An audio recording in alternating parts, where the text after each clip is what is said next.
The European Union surrenders to the UK over exports, and Brussels send officials to America to use Joe Biden against Boris Johnson.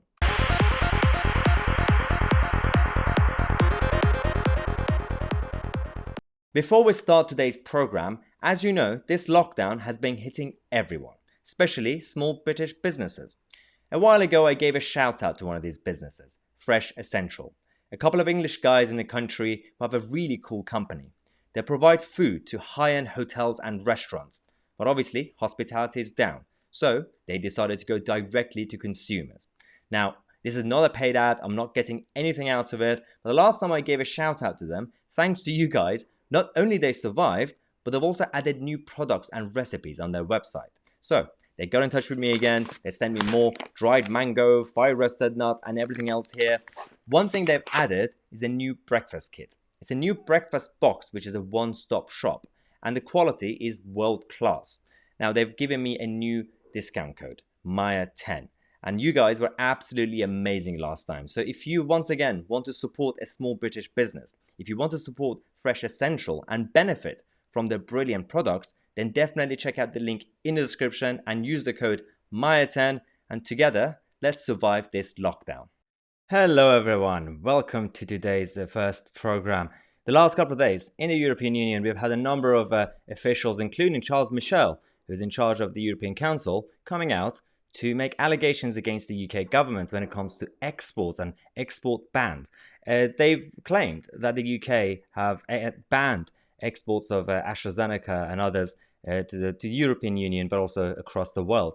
This is actually quite interesting because certain statements that they made is as if the UK is a member of the European Union, so they're telling us off. They're still not used to this Brexit Britain. But the summary is that a couple of days ago, Charles Michel made a statement. He also tweeted saying that glad if the UK reaction leads to more transparency and increased exports to EU and third countries. Different ways of imposing bans or restrictions on vaccines and medicines. So now they're saying that the EU is providing vaccines to its citizens and the rest of the world. Really? I mean, maybe. Firstly, at a very, very slow pace. We know that because you've made a mess. Secondly, we're going to talk about your own ban on exports. But after this happened, the UK government decided not to take any of it. They used their Dominic Raab as Foreign Secretary to completely kick off. The Foreign Office decided to summon the EU officials. They brought them to London to actually have a very serious conversation. And the European Union decided to budge. This is actually quite fascinating why they decided to actually make false allegations. If it was just for political games, or was it that they actually genuinely thought this with no evidence? But it's a very embarrassing moment for Brussels that they had to apologize and change their mind.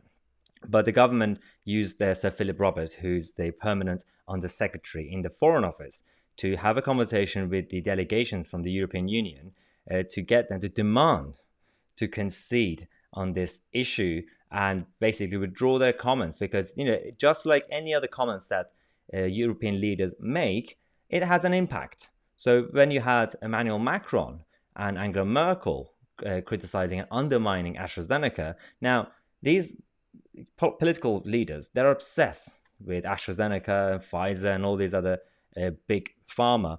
But at the same time, they say that everybody should take these jabs, but then they undermine their own projects. I don't know who to believe at this point, but but the big pharma and politicians, who usually go hand in hand, at this point they've been clashing.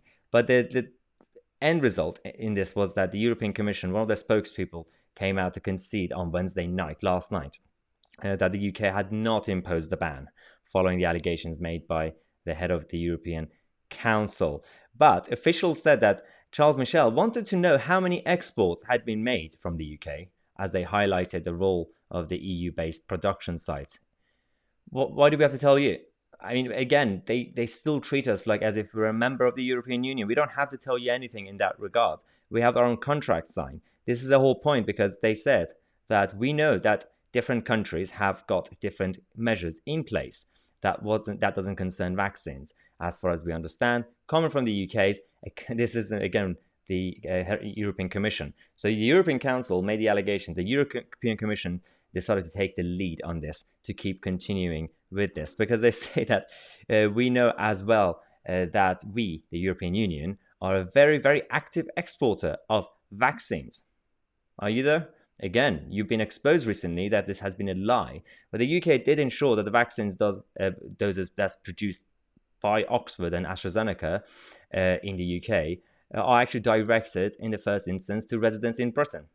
I don't think there's anything wrong with that. This is a contract that the UK government have signed, just like any other business contract. You pay for it and you actually receive your own products. If the European wanted to have their own contracts, firstly they should have signed it early on and then wait for their own products to arrive.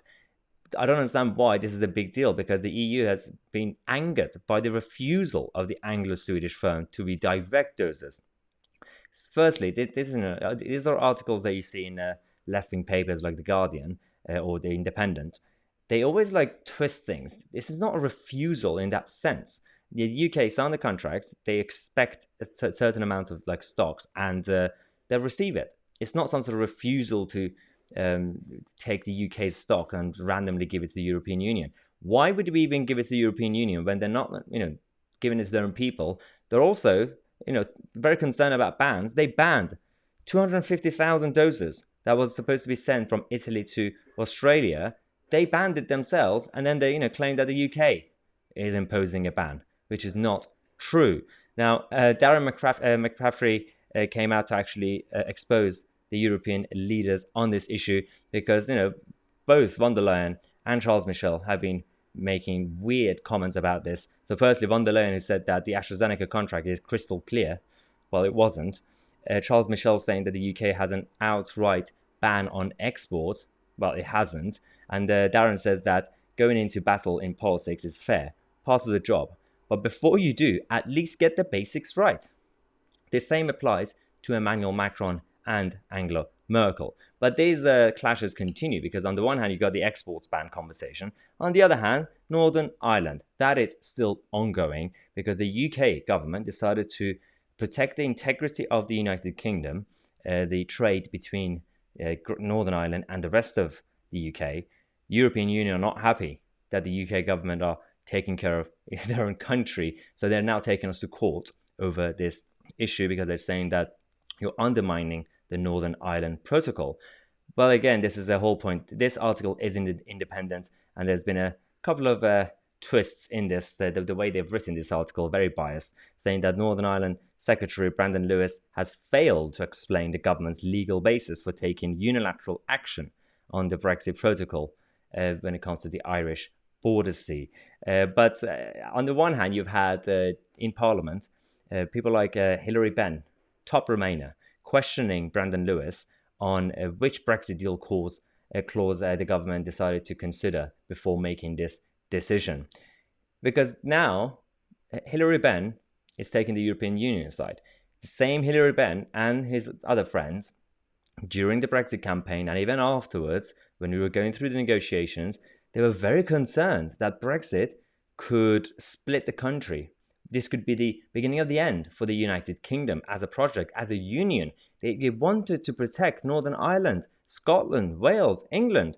But now, he's not taking the Northern Ireland side, he's taking the European Union side. And it's actually very, very bad. It's very poor take that Labour politicians are currently taking. Instead of actually taking our country's side, they're taking Brussels' side. But the European Union have a secret tool that they want to use against us.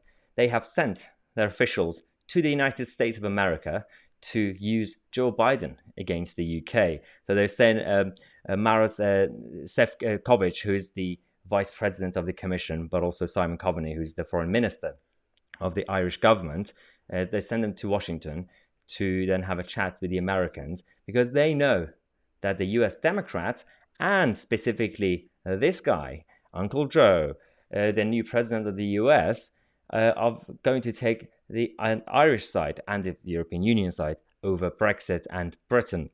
Now, Joe Biden, who is proud of his Irish roots, it's you'll always get it from US Democrats. If they have some sort of link to their Irish heritage, they're suddenly Irish, even though they're American. But no, they're Irish.